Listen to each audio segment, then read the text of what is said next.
Hey, what is up guys? Next here, and today I wanted to talk to you guys about something that has kind of been weighing on me as I've been seeing it more and more every day, and plus it's summertime, so this is something that you especially see, and that is the issue that there is with the fitness industry and its marketing off of the people. So now when I put in fitness into Google, these are the first pictures that come up. And now you see a man and a woman here, and this guy is totally shredded, right? And she, of course, the butt is the staple of her image here, not much else.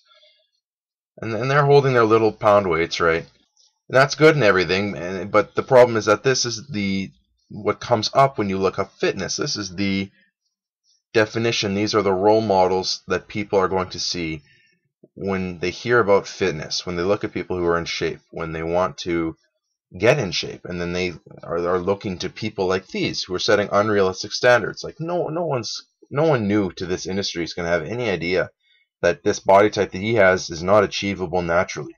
He is definitely on some type of steroids and has really lowered his body fat, and that does not define somebody as fit, right? This man is a bodybuilder, if anything. That's clearly shown by his little 5 pound weight there.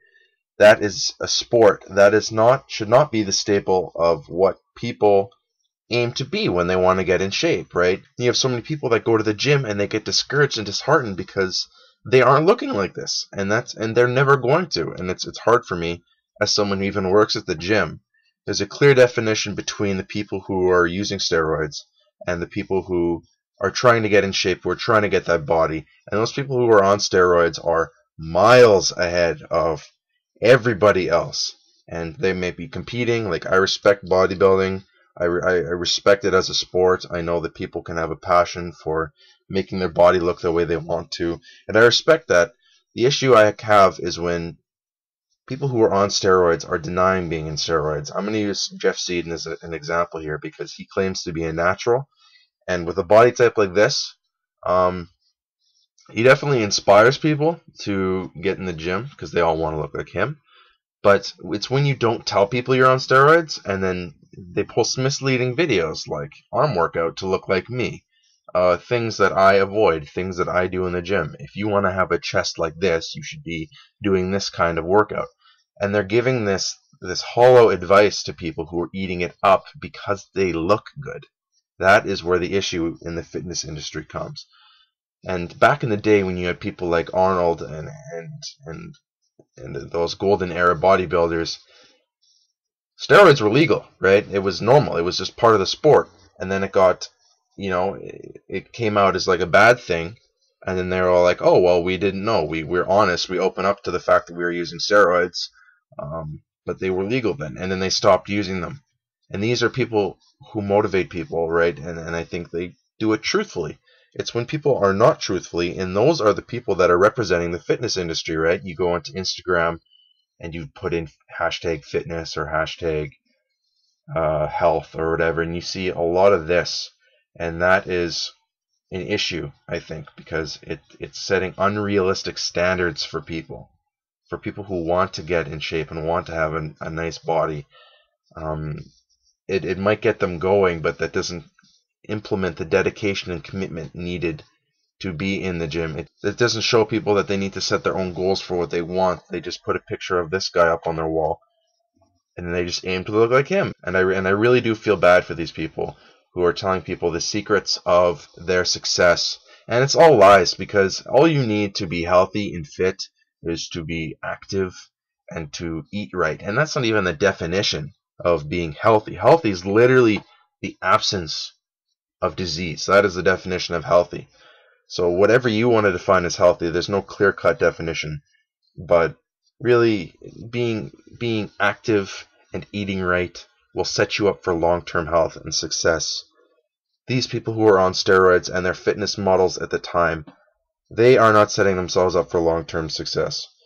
So I want to go to, since we're on the topic of steroids and cheating people, I'm going to use Mike Chang as an example. I just don't want to pick on him, but he's the staple of advertising and marketing to people, things that aren't 100% truthful.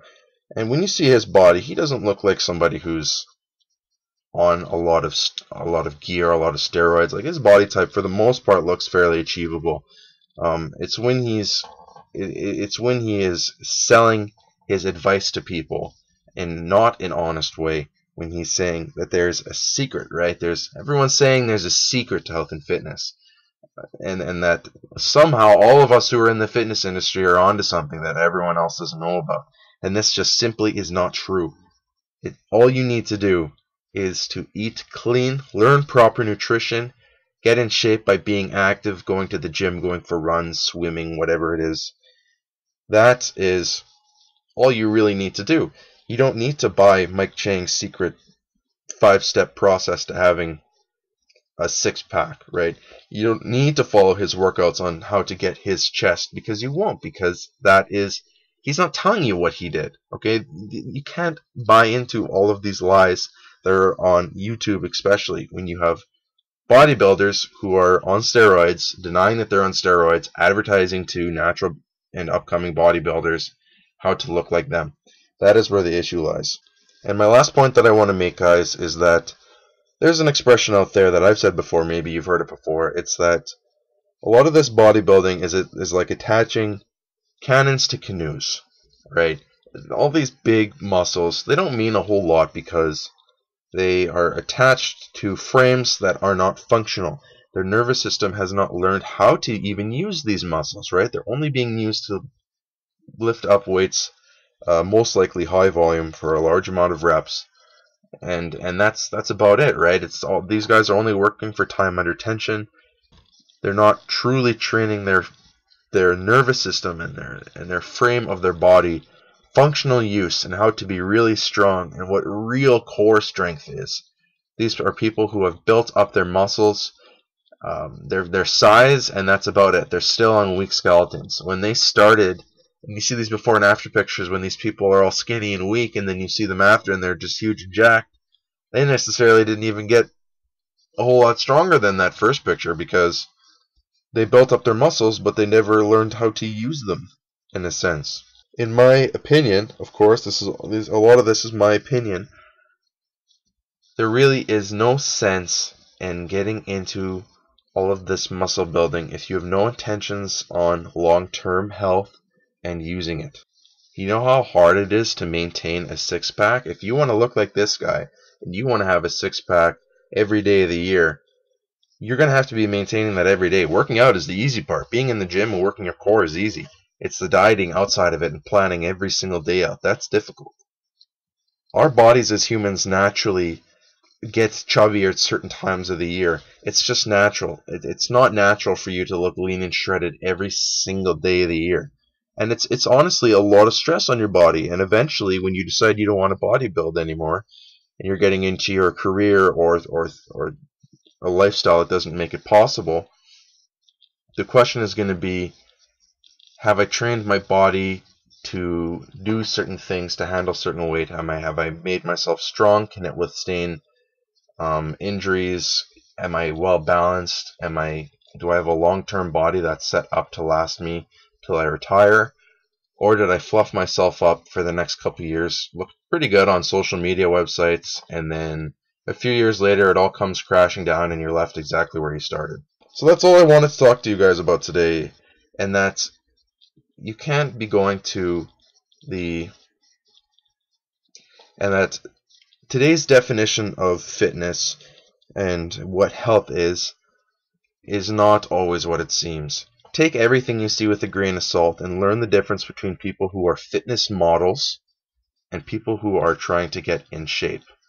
Okay, learn your goals and keep your values, guys. That's all I have to say today.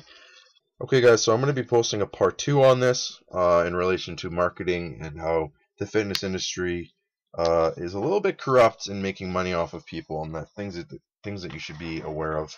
So stay tuned for that. And as always, Colossenex out. Hope you enjoyed it.